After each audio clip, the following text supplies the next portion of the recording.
दोस्तों नमस्कार। आपका स्वागत है द मास्कमैन चैनल में। इस चैनल का केवल एक उद्देश्य है आप तक सटीक, वेरीफाइड और निष्पक्ष जानकारी पहुंचाना। सोशल मीडिया और न्यूज प्लेटफॉर्म पर अक्सर सच को तोड़ मरोड़ कर पेश किया जाता है, जिससे लोगों के विचार प्रभावित होते हैं। हमारा लक्ष्य है इस नकाब को हटाना और आपको हकीकत से रूबरू कराना। हम न तो किसी की भावना को ठेस पहुंचाना चाहते हैं, न ही किसी को नीचा दिखाने का इरादा रखते हैं, लेकिन हाँ, हम सच को सामने लाने से पीछे नहीं हटेंगे।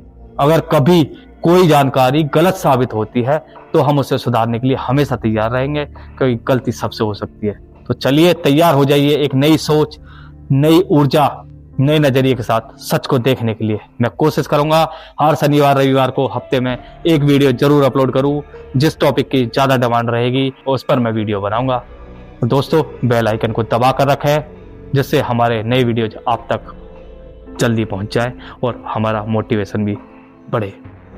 तो दोस्तों, द मास्कमैन चैनल का मिशन सिर्फ सच्चाई को उजागर करना है, ताकि आप अपने फैसले खुद ले सकें, बिना किसी भेड़साल का हिस्सा बने। आंख मूंद कर किसी को फॉलो ना करें, पहले तर्क करें, फिर उस पर भरोसा करें, परखने के बाद ही किसी चीज को फॉलो करें। हम आगे भी ऐसी जानकारियां और खुलासे आपके सामने लाते रहेंगे। अगर आप किसी मुद्दे, व्यक्ति या घटना पर सच जानना चाहते हैं तो हमें कमेंट में बताइए। दोस्तों एक बात याद रखें, सच देखने वाले कम होते हैं, लेकिन वही लोग बदलाव लाते हैं। तो जागरूक बने, भीड़ का हिस्सा नहीं बने। दोस्तों स्वागत है आपका हमारे चैनल द मास्कमैन में। दोस्तों आज हमारा टॉपिक है सनातन धर्म यात्रा, जो हमारे धीरेन्द्र शास्त्री जी ने चलाई थी।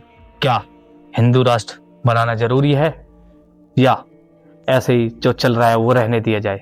क्योंकि इस पर बहुत ज्यादा मतभेद आ रहे हैं। कुछ जगह पर हमारे हिंदू भाई भी इसका विरोध कर रहे हैं, हालांकि सपोर्ट करने वाले बहुत है। तो आज हम बात करेंगे सनातन यात्रा के बारे में, भारत के हिंदू राष्ट्र बनने के बारे में। क्या ये होना चाहिए या नहीं? तो आइए बात करते हैं इस यात्रा की। यह देश के लिए आवश्यक है या नहीं? यह यात्रा युग है भारत को हिंदू राष्ट्र बनाने का मुद्दा बहुत तेजी से आगे बढ़ाया है श्री धीरेन्द्र शास्त्री जी ने, जो बागेश्वर धाम के पीठाधीश्वर है। उन्होंने यात्रा दिल्ली से वृंदावन तक निकाली, जिसका समापन हो चुका है। इस यात्रा का केवल एक ही उद्देश्य है, लोगों को जगाना, जोड़ना और हिंदू यात्रा के संदेश को प्रखर करना।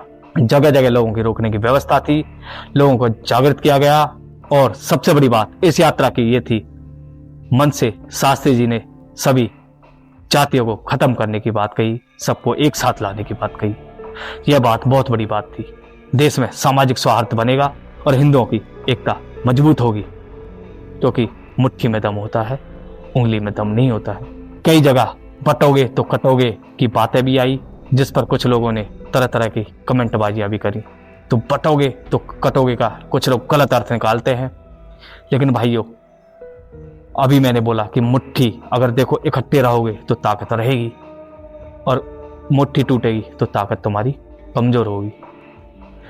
वहां से तुम लोगों को भगा दिया जाएगा, जैसे कश्मीर में आपने देखा, या फिर कुछ अपने और भी जगह हमने अपने क्षेत्रों को कटते हुए देखा है। जहां पे भी हमारी उंगलियां रह गई वो कट गए, जहां पे मुट्ठियां है हम आज भी मजबूत है। बांग्लादेश, अफगानिस्तान, बहुत सारी चीजों के ऐसे उदाहरण मैं आपको दे सकता हूं। चलो अब प्रश्न उठता है कि हिंदू राष्ट्र क्यों जरूरी है?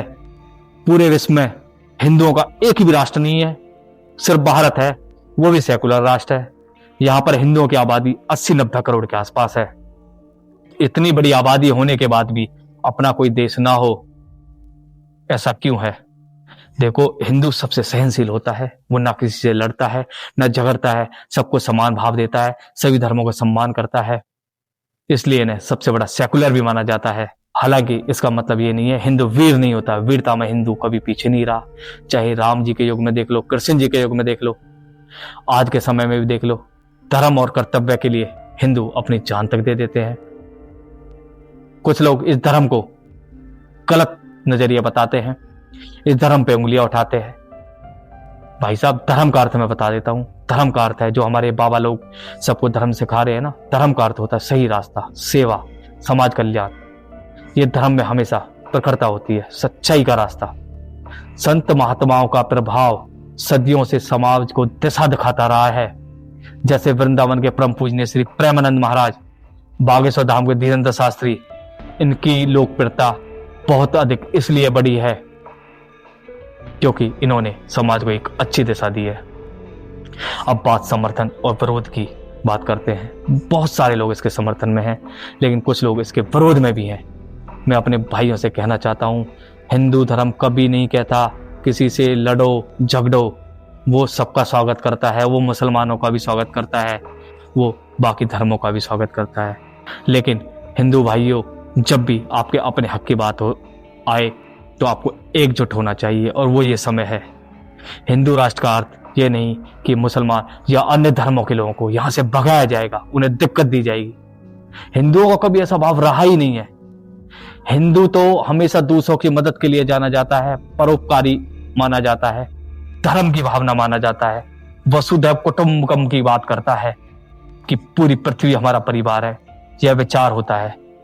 लेकिन अपने हक की बात ना करे, ये तो गलत है। आज छोटी मोटी घटनाएं हर जगह होती हैं, उन घटनाओं से हम पूरा अस्तित्व नहीं मिटा सकते। हिंदू समाज मूल रूप से समझदार, पढ़ा लिखा, प्रतिभावान, वैज्ञानिक दृष्टिकोण वाला रहा है। आप इतिहास उठाकर देख लीजिए, चाणक्य नीति रही है, चिकित्सक के ग्रंथ रहे, खगोल विज्ञान, कैलेंडर, नक्षत्र, सब में प्राचीन काल में जितने भी हैं बड़े ही वैज्ञानिक दृष्टिकोण स्पष्ट मिले हैं। बहुत सारी हमारी ऐसी यूनिवर्सिटीज थी, जब पूरे विश्व में शिक्षा की बात नहीं होती थी, तब हमारे यहाँ शिक्षा, नालंदा जैसे विश्वविद्यालय थे, और इनमें आग लगा दी गई, इनको मिटाने की कोशिश की गई। भाइयों, वेद पुराण, धार्मिक ग्रंथ आज भी हमारे गर्व का कारण है। कभी कभी अपनी सुरक्षा के लिए हमें कदम उठाने पड़ेंगे, क्योंकि पहले जब हमारे विश्वविद्यालय में आग लगाई गई, हमारी संस्कृति को नष्ट किया गया, तो आज हमें अपने हक के लिए लड़ना पड़ेगा कि आगे फिर से ऐसा ना हो।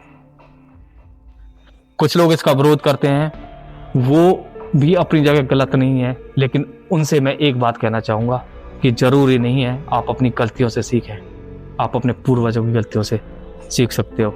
इतिहास उठाकर देख लीजिए, आपके जैसे लोग पहले भी थे जो इस तरह की बात करते थे, हिंदुओं का विरोध करते थे, हिंदू होकर भी।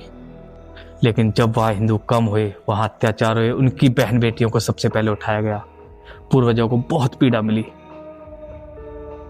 उनको अपने घर, अपने बगीचे, अपने खेत सब कुछ छोड़कर भागना पड़ा। कुछ पढ़े लिखे लोग सिर्फ अपने को अलग दिखाने के लिए 2-4 किताबें ज़्यादा पढ़ लेते हैं, कुछ कंट्रोवर्सी क्रिएट करके अपने आप को फेमस करने के लिए उल्टी सीधी बातें करते हैं, और हिंदू मुसलमान का नाम देकर इसको भड़काने की कोशिश करते हैं। तो भाइयों, ऐसा काम मत करो। आज किसी ने हिंदू राष्ट्र की बात करी है, उसका समर्थन करो। यहाँ पे कोई हिंसा का भाव नहीं है, अहिंसा से पूरा काम बहुत ही बढ़िया तरीके से काम हो रहा है। भाइयों, धर्म प्रेम है, धर्म शांति है, सेवा है। अब हिंदू राष्ट्र के लिए किसी ने बीड़ा उठाया है तो उसका साथ दीजिए, उसका मनोबल मत तोड़िए। जितने लोग इनके साथ जुड़ेंगे उतनी इनको ताकत मिलेगी, क्योंकि भारत सबसे बड़ा लोकतांत्रिक देश है। लोकतंत्र में शक्ति जनता के पास होती है। अगर संख्या दिखेगी तो सरकार पर दबाव बनेगा और हिंदू राष्ट्र बनने का मार्ग भी प्रशस्त होगा।